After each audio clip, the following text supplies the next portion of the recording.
All right, so hopefully everyone can see that.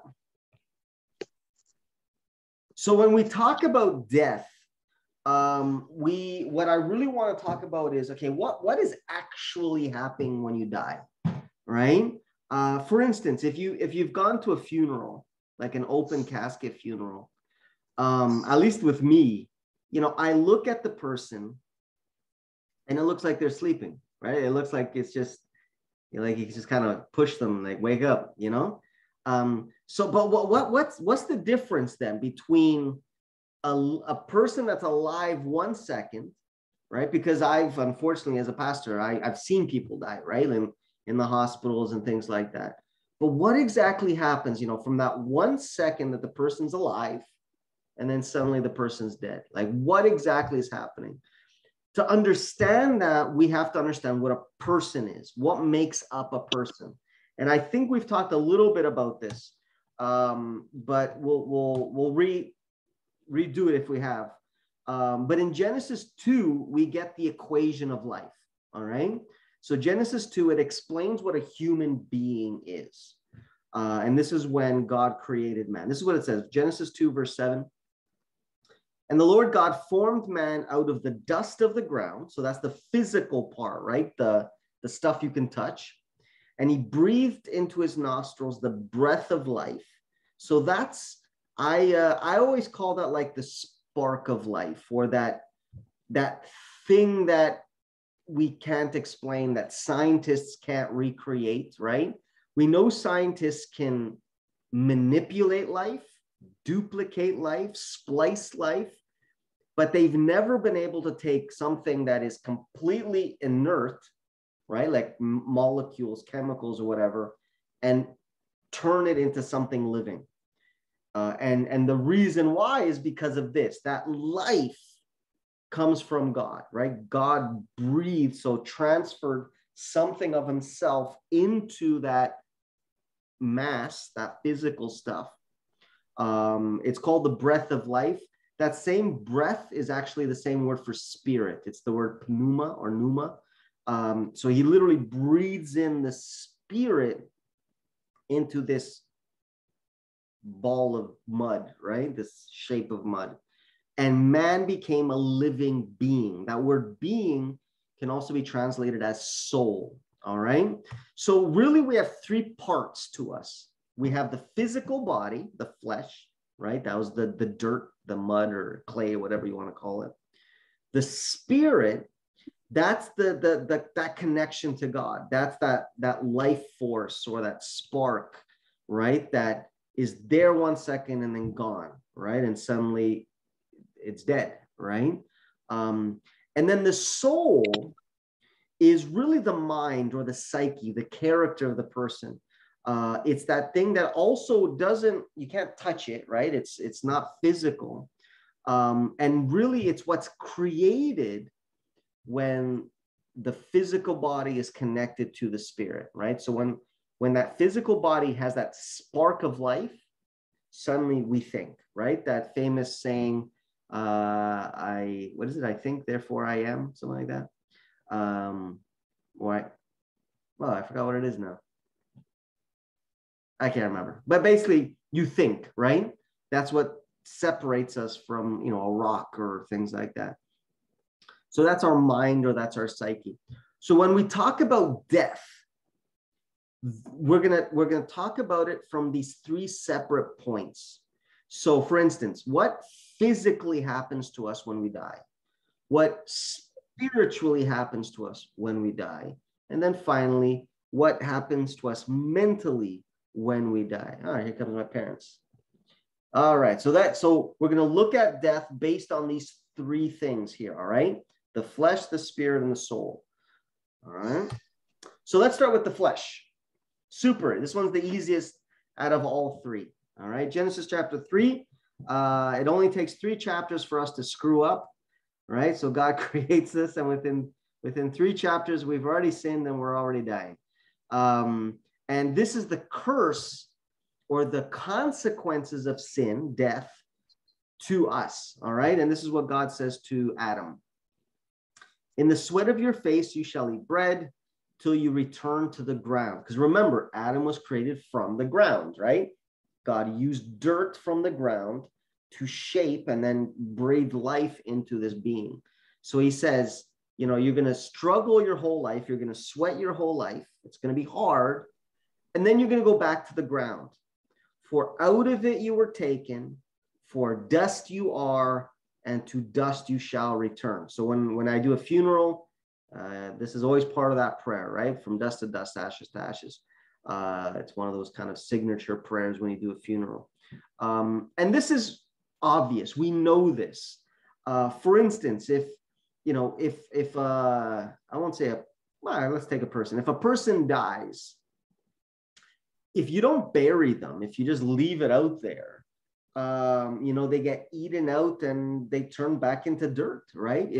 If a body is buried, for instance, and then you unearth it, the flesh, the body slowly disintegrates back into dirt, even the bones and so on, unless it's preserved, right? But this is easy. So what happens to a body when it dies? It breaks down, and it breaks down back into its original form, which is dirt, right? The final resting state of a dead body is dirt, right? It goes back into dirt. Let's look at the flesh and the spirit. So Ecclesiastes, one of my favorite books. And this is Solomon. He's considered the smartest man in the world. And he talks about death quite a bit in the book of Ecclesiastes. And he's kind of upset by it, right? Because he's like, it doesn't matter what you do. You're good, you're bad, you're rich, you're poor. The end is always the same, right? And this is what he says here. So this is Ecclesiastes chapter 12. This is around the end of the book. And he says this: remember your creator before the silver cord is loosed, or the golden bowl is broken, or the pitcher shattered at the fountain, or the wheel broken at the well. He's being poetic here, right? Solomon loved poetry. And this is really what he's saying. He's comparing us to valuable things, or in other words, actually valuable and cheap things. He starts with the most valuable, right? That silver cord, that nice little necklace, right? Which in those days would be astronomical. Only kings and queens could kind of buy those things, right? But even the most valuable thing in the world breaks, right? The silver cord is loosed, it breaks. A golden bowl, something still really valuable, right? It breaks too. The pitcher, something more, it's expensive, but it's common, it's shattered. And then finally, the most basic, which is a rock wheel, right? The most basic thing also is broken at the well. Or in other words, it doesn't matter how rich you are or middle class or poor you are. At some point, you're going to die, right? And what's the consequence of that? What happens when we die? Verse 7. Then the dust will return to the earth as it was, very similar to the last verse, right? The physical part just turns back into dust. But then he says this, and the spirit, that breath, same word, and the spirit will return to God who gave it. All right? So that spark of life doesn't stay here in the world floating around or anything like that. It doesn't get transferred into an animal or into another person. And, like a lot of people believe in reincarnation and things like that. The Bible doesn't teach that. The Bible teaches that the body turns back into dust, and that breath, that spark of life, simply goes back up to God, right? It's like the electricity just goes back up. And that's why at the end he says, vanity of vanity, says the preacher, all is vanity. The word vanity here literally means useless. It's like, man, life is useless. Doesn't matter what you do, you're gonna die, right? You can plan your whole life. You can go to school and get a great job and get married this perfect person. It's all meaningless because you're all gonna die at the end, right? He's being very pessimistic, but we'll come back to Solomon in a second here. So the flesh turns back to dust. The spirit goes back to God. Psalms 146 I like because it talks about all three parts. All right. So this is probably David because it's in the Psalms. So Psalms 146 says this: do not put your trust in princes, nor in a son of man in whom there is no hope. Or in other words, trust in God, because anyone else you trust, they're no better than you are. They're going to die just like you are going to die, you know? Just because they're stronger, you might think you can trust in them, but next thing you know, they don't wake up, right? That kind of a thing. So he says, you know, don't trust in human beings because, verse 4, his spirit departs, right? That spark of life is gone. It doesn't hover, it doesn't stay. It departs, it goes back to God. He returns to the earth. The physical body goes back into being earth. And in that day, his plans, and that word plans there, that's your mind, that's your thoughts, today I'm going to do A, B, and C. His mind, his ideas perish, die. All right. So here in the Psalms, we actually talk about all three parts. Spirit goes back to God, the body turns back to dust, and the mind, the soul, simply dies, perishes. All right. But we'll explain it a little better. Let's keep reading. Back to Solomon now. So Solomon really gets into this idea of the mind or the soul, right? He's already talked about the fleshy part. He's talked about the spirit going back to God. But what about the soul? What about the mind, your ideas, your memories, your feelings?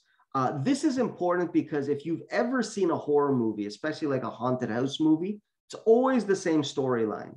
You know, someone was killed in the house and their soul, their spirit hovers around, right? That anger of being killed is still there in the house. So the spirits are angry. Or, I've heard this multiple times, on this highway. Oh, this bride was waiting for her husband and she was killed on this highway. And sometimes during the night, you'll still hear her crying, or you'll see this bride ghost standing on the side of the road. And it's because she still misses her husband, right? She's still waiting. She still has this love for her husband, right? So a lot of ghost stories, a lot of horror movies play on this idea that when you die, your soul or your thoughts, your feelings stay here on earth, right? They stay in the house, or they stay on the road, or in a box or something, right? And if you open it, everything goes crazy. That's what the world teaches. The Bible teaches the exact opposite, all right? So this is what we've read about David. He says that the mind simply dies. Now we'll read what Ecclesiastes, or what Solomon says about it. So here it is. But to him who is joined to the living, there is hope. But for him who is joined to the living, there is hope. For a living dog is better than a dead lion. And I love that. So obviously a lion is stronger than dog. But if the lion is dead, the dog is stronger, right? So a living dog is better than a dead lion, right? And now he's going to compare that now with humans. For the living know that they will die. All right. So if you're alive, you have thoughts, right? You have ideas, you have memories, you have feelings, you have plans, right? You have a soul, you have a mind, right? That has all of these things stored in there. So the living know that they will die, but the dead know nothing. So knowledge dies, right? Just like David said. And they have no more reward, for the memory of them is forgotten. Memory is dead. So knowledge is dead, memory is dead. And then he gives this whole list. Also, their love, their hatred, their envy have now perished. So the feelings are dead as well. So when you go into a house and people say, watch out, there's an angry, the angry spirit of a dead guy still here. Nonsense. Now, that doesn't mean that, the devil and his angels can't impersonate. They can, right? They can, pretend to be a dead relative. I know even within my own family, I know there was people that used to go to witch doctors and psychics and things like that. And they would say, oh, I talked to my dead uncle, or I talked to, my father or whatever. No, the Bible is very clear that the mind, the memories, the person, the soul is dead, right? However, that person had angels with him that whole time, right? The good angels and bad angels.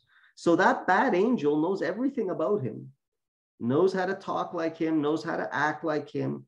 So it's very possible that you can actually communicate with the dead, except that it's not the dead person. It's an evil, angel that's impersonating the dead person, because here it's making it very clear.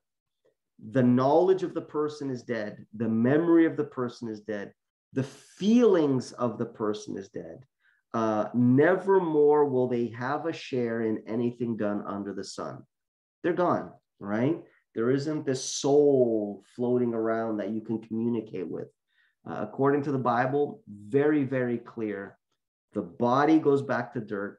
That spark of life, that's not thoughts. That's just the electricity that makes us alive, right? That spark. That just goes back to God, because that's where it comes from. And the mind, the soul, dies, just ceases to exist. All right. Ecclesiastes 9. So this is another chapter here where he talks about the same thing. Oh, I love verse 9. That's why I always put it in there. Live joyfully with the wife whom you love all the days of your vain life, which he has given you under the sun, all your days of vanity, for that is your portion in life, and in the labor which you perform under the sun. So what Solomon's really saying here is, listen, guys, you're all going to die at some point, right?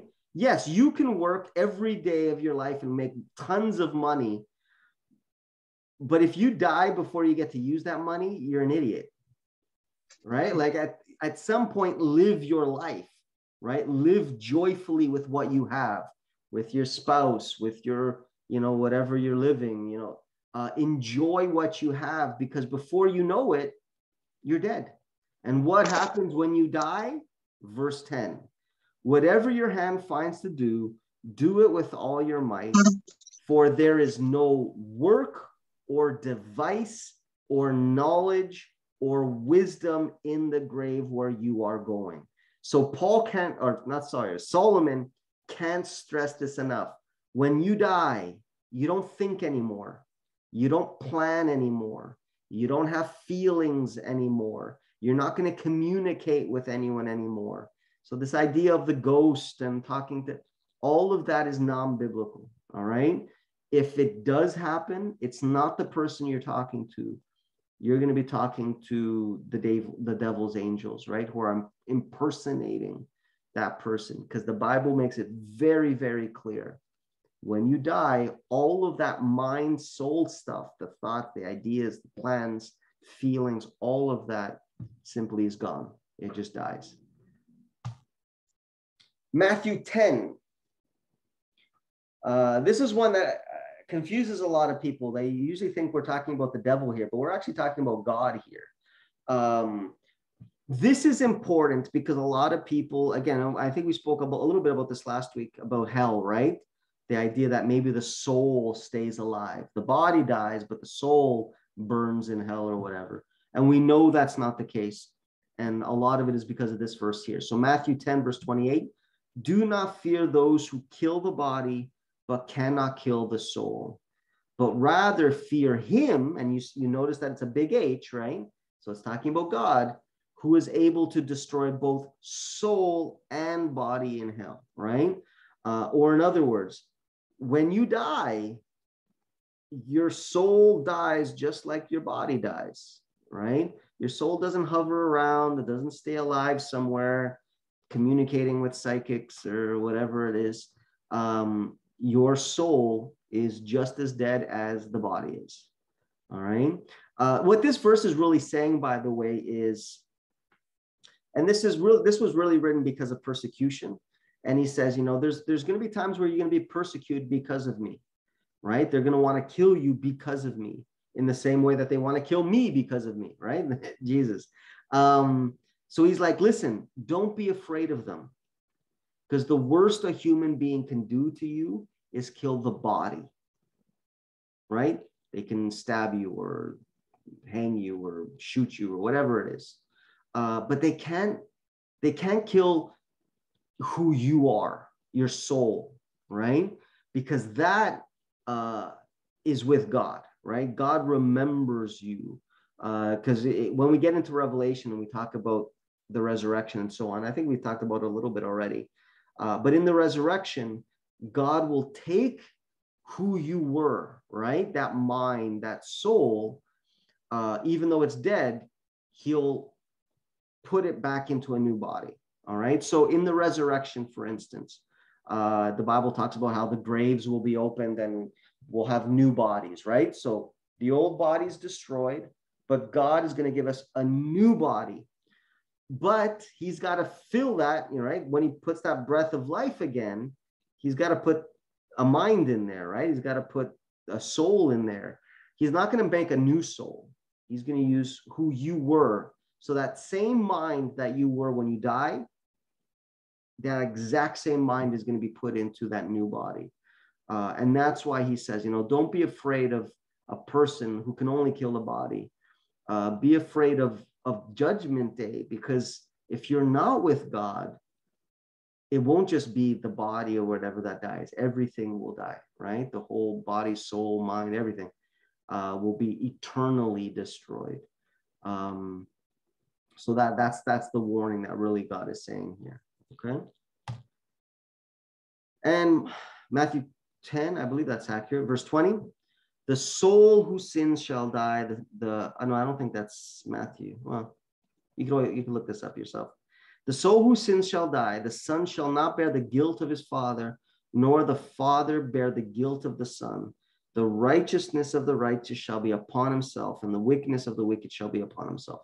What this is saying is, so let's say my dad was a saint. My dad did everything right. He gets to go to heaven. That doesn't automatically mean that I get to go to heaven just because I'm his son. His good deeds, his decisions, his choices, that's how he's going to be judged. I'm going to be judged not based on my father, not based on my mother, not based on my brother or children or whatever. I'm based on my decisions. That's really what this verse is saying here. You will be judged based on your decisions. But realize that if you die, it's not just the body that dies, but the soul dies as well, right? Everything that makes you who you are dies. And that's it. So hopefully that made sense. There's a lot of repetition just because I want to make sure this isn't just one verse popped out of nowhere. But basically what this is saying is, so when we die, the physical part, given enough time, goes back to dust, right? Unless you're mummified, I guess, then you can stay leathery for a while. That spark of life, that spirit that comes from God, just goes back to God. But that spirit isn't alive. That spirit isn't a consciousness or anything like that. That's just literally the spark, the electricity, that thing that's from God that makes us become alive. The soul, who we are, right? Our thoughts, our minds, everything that's there in the brain, that just dies. That ceases to be. You can think of it as, it's almost as if it's put on pause, right? If we're with Christ, if we're with God, when that second coming comes, God will download that soul into that brand new body, and you'll continue living again, right? And it'll be you. You'll have the same memories. You'll have the same ideas and plans, well, except that you won't have sin. So you'll be a better person. But it'll be you, right? It'll be Kwaku or Stephen or Tom, right? It'll be your mind in there. And it'll just continue living as if literally like you slept, right? That's why we talked about it last week. It's like a sleep. So it's like when you go to sleep and you wake up, it's still you, right? Nothing's changed, even though you can't remember anything during that time period. That's what death will be like, right? That mind just stops until God gives life again. And then suddenly that mind is back again. And you'll continue on. Any questions at all? I know that can sometimes be, it's very different than what we usually talk about, right? We usually talk about how, the ghost stays around, or the ghost goes to heaven or whatever. The Bible doesn't teach that. The Bible is very, very simple, actually. Body turns to dirt, spirit goes back to God. The mind ceases to be until God gives it back again, kind of a thing, until God gives you life again. So any questions at all? Anything that's confusing or? All right, good. It's always good when no one has questions. Hopefully it means that everyone understood it. All right, let me stop recording then.